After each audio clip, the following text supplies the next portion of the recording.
So I'm Jasmine and I'm part of the Gulbenkian Youth Dance Company. So we meet every Sunday for 2 hours and we basically just dance. We have 3 terms each year, and in each term we work towards creating a piece to perform somewhere. We work with the Jasmine company as well. That's where our choreographers come from. I think just the confidence it's given me, and also the fact that you're working with professional dancers that are part of a company. You really get tips from them, just how to act in auditions and how to present yourself, how to get the most out of a dance session. I think there was one moment during our most recent performance. We did a curtain raiser for JV2, and during our second to last rehearsal, when we were kind of just going through the motions rehearsing, I came up with a very last move at the end, because the piece was about cycles within kind of history and the world. And the piece begun with these like floaty mermaid women who were kind of peaceful and tranquil, and then these kind of just entities that were evil came on and swiped off like all the peaceful people. And then at the end, it ended with us all kind of falling on the ground. And then as the lights faded out, I wanted to put in like where our hands come up, so it's like it's starting from the beginning again. And just that moment of kind of creativity really kind of summed up at the end of 2 years how much I've just improved on my creative process. I think generally my improvisation is just, everything's improved, and it's really cool. So I've performed for JV2 as a curtain raiser twice, and Motion House recently. It's really incredible because you perform as yourself and you're just like, oh, it's just us. And then you see immediately afterwards works that are just amazingly powerful. And it makes you feel like you kind of belong with the people that follow afterwards. You kind of see, like, it's like a vision into the future, like that could be me one day. It's really, really like a real confidence boost to think I'm among the great and I get to perform with them.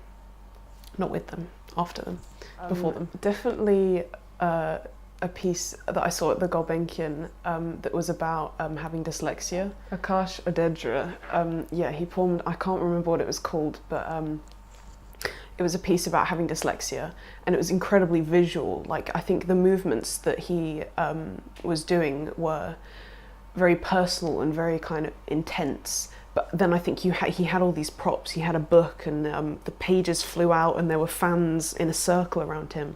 So the paper was like this whirlwind.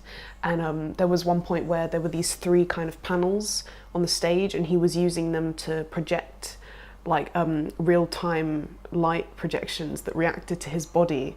And it was just kind of the whole, all of it combined it was a really powerful message, and it really kind of got you to understand what it's like to have dyslexia. It was really interesting. Before I joined when I was 15, and before then I had about 2 workshops worth of dance experience in like swing and break dance, which was really odd. But then I came in having not much experience, and they just kind of accepted me in and were like, yeah, come and dance. And since then, those 2 years, I've gained so much confidence. I can improvise. I couldn't improvise before, and now, put on any piece of music and I'll be able to just let my body react to that.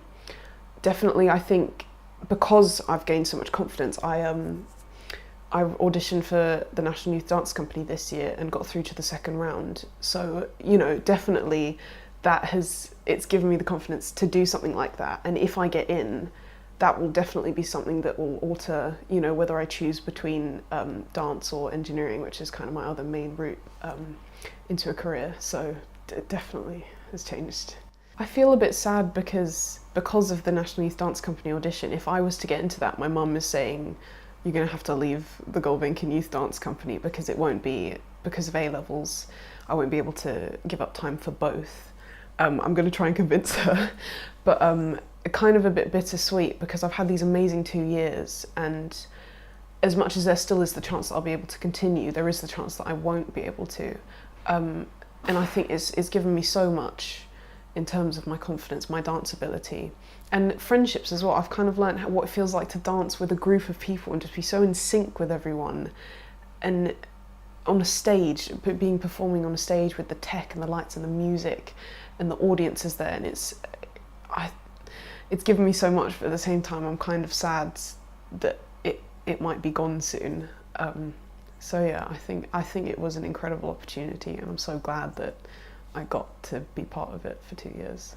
The end of our first year, which was last year, around about this time, we performed at a festival called Uprising, which was basically a youth arts festival where they were talking about careers into the arts, how to kind of build your repertoire.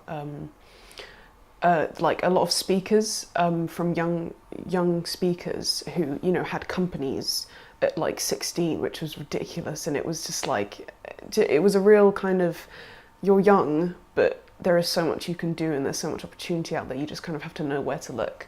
And we were effectively a curtain raiser for the whole event. We performed a piece called Uprising, and it was about, funnily enough, we only got the word uprising, so we choreographed it to a different meaning, because I think uprising in terms of the festival was referring to kind of the uprising of the youth in kind of the ranks, but we took it as like uprising from kind of being in an oppressed place and kind of having had enough and being like, no, we're taking a stand, which I guess still kind of relates to, I guess, how the youth are treated nowadays. I think a lot of people don't really have much faith in young people. So yeah, it was an incredible performance. I loved it because there were these lights and the music was really loud, and it was really successful, and it was videoed as well. So, you know, it's great that I can have that I can go on YouTube and find, you know, videos of myself dancing. And I think that was a key moment because I had a solo and a duet in that, which was kind of my time to shine. And I got to really kind of invest myself into the character that our choreographer had given to me. And it really was, it was just such a, I felt like I was who my character was meant to be. And I think it was a really good opening to kind of the day, because it was like, look, these people are young people, look what they're doing. I just think it's been really good for helping me personally. I don't live in Canterbury, I live in Gillingham, and it's like a 30-40 minute train ride and then like a half an hour cycle up a massive hill to get to the university. And I think that just the fact that you've been able to give me travel reimbursements has allowed me to really commit to coming every single week. I remember, you know, from like the hot days in summer to the freezing cold when it's just absolutely freezing in the winter, you know, knowing that someone's kind of, you know, seen me dance and been like, you know, you deserve to be here, we'll pay for your travel. That's really given me the confidence in myself to think I deserve to be here. I'm gonna get here, no matter how long it takes. Yeah, so thank you for that. So I saw that it was in Canterbury, and I thought, oh, Canterbury is a while away, it's a long train journey. From the station I'd have to cycle or walk quite a while as well, and I thought, you know, is it worth it? The train would be expensive, the class was expensive. Not expensive, but for me. But I just thought, let me just not worry about the money, let me just go and audition and see what happens. And I went, and I think I might have asked about bursaries beforehand, before the audition, or maybe afterwards, but Neelam, you're just great. You're just like, yeah, don't worry, have a bursary. And it was perfect. I got a rail card, so the train was less expensive. And yeah, and you know, the rest is history. I was halfway, when I started, I was halfway through a dance GCSE. So that also, I think even without the Gulbenkian, that final year of that, because we learnt a lot about improvisation, choreographing techniques. So I think I probably would have finished that and finished dance, to be honest, because there's not much in my area that's cheap. You know, you get like boxing classes that are £5 for an hour or an hour and a half, but you don't really have stuff like that in terms of dance where I live. So I probably would have finished my GCSE and then not danced regularly again. You know, maybe bits here and there. We've got I think 3 theatres near where I live, so you know there would have been opportunities to do workshops and things, but I don't think it would be a possibility for a career as it is now.